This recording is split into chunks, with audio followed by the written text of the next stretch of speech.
sur yumicook.fr. Aujourd'hui, j'ai le plaisir de rencontrer Emma du blog Emma est là. Bonjour Emma. Coucou. Présente-toi et parle-nous un peu de ton blog. Eh bien, mon blog, je l'ai créé il y a quelques temps parce que je suis beaucoup sur les réseaux sociaux, je publie beaucoup et j'avais envie de partager certaines idées de temps en temps, que ce soit culinaire, photographique ou simplement des sorties que je fais en famille. J'avais envie de pouvoir partager ça sur mon site.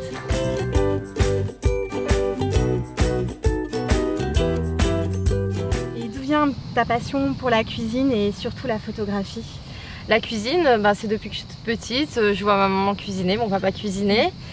Des plats typiquement familiaux, aux plats les plus simples parfois, mais j'ai toujours eu envie de faire ça. Dès que j'ai eu mon appart, je me suis dit je m'achète tout pour pouvoir faire mes petits plats et puis depuis j'essaye de cuisiner très souvent des plats maison.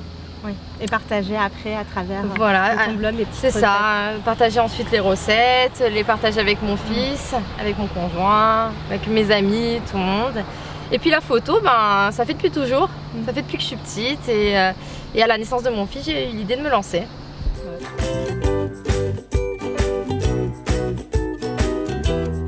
D'où vient ton inspiration quand tu crées une nouvelle recette? Eh bien, je pars toujours de recettes de base, des recettes traditionnelles, souvent méditerranéennes. Et puis en général, sur le moment, je pense à ajouter certaines choses, à supprimer certaines choses pour personnaliser un petit peu cette recette. Pour mettre ta petite touche personnelle. C'est ça, tout à fait.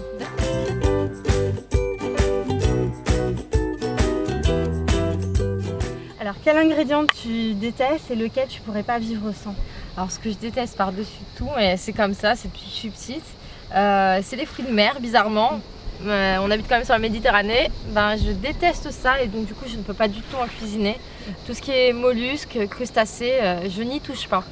Par contre, mon atout indispensable dans ma cuisine, c'est l'huile d'olive, notre chère huile d'olive. Je crois qu'ici sur la Côte d'Azur, on en achète tous très souvent, c'est quelque chose qu'on a toujours dans la cuisine, contrairement à certaines régions où on me dit non, moi j'en achète très très rarement. Moi, je cuisine tout le temps avec de l'huile d'olive. C'est comme ça. Typiquement méditerranéen. Voilà, c'est ça, 100%. C'est ça. Et est-ce qu'il y a une technique de cuisine ou un plat que tu n'as jamais osé faire? Eh ben, j'aimerais bien cuisiner par contre du poisson blanc. J'adore le poisson blanc. C'est quelque chose que je n'ose pas faire et que je mange tout le temps au restaurant justement parce que je ne le cuisine pas à la maison. J'aimerais vraiment apprendre à en cuisiner un, savoir l'assaisonner, le faire cuire. Mais pour l'instant, je n'ai pas encore testé.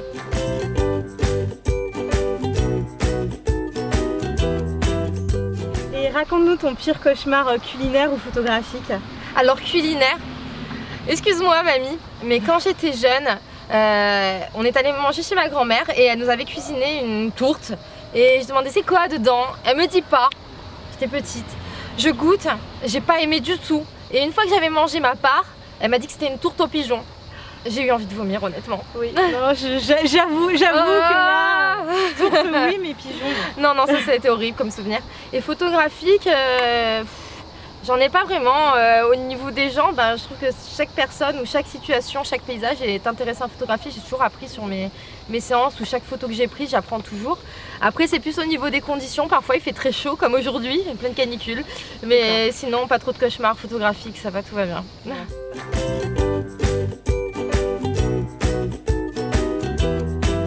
Et quel appareil photo tu utilises et quel est ton objectif préféré? Après, je pense que l'appareil ne fait pas forcément le photographe.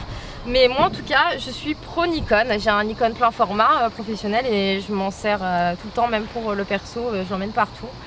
Et au niveau des objectifs, j'en ai plusieurs.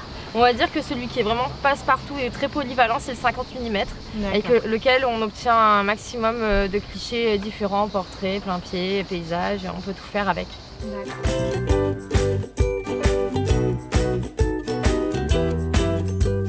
Et quel est le plat le plus original ou étrange que tu as déjà mangé? Bien moi à la base je suis pas trop viande et de moins en moins et quand j'étais petite, dans le même esprit que l'histoire avec la mamie, mes parents m'avaient fait goûter une viande et c'était de l'autruche. J'en garde pas un méga souvenir quoi.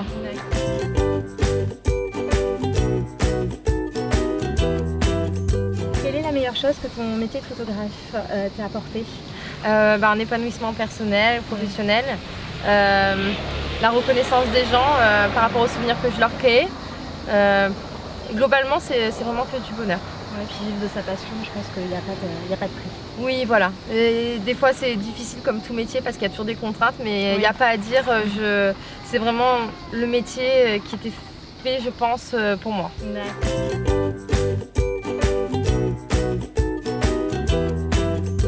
Quel conseil donnerais-tu à une personne qui souhaite se lancer dans la création d'un blog ou dans la photographie? Tout simplement de vivre les choses avec passion et avec motivation. Et tout simplement, quand on vit les choses pleinement, je pense qu'on les réussit.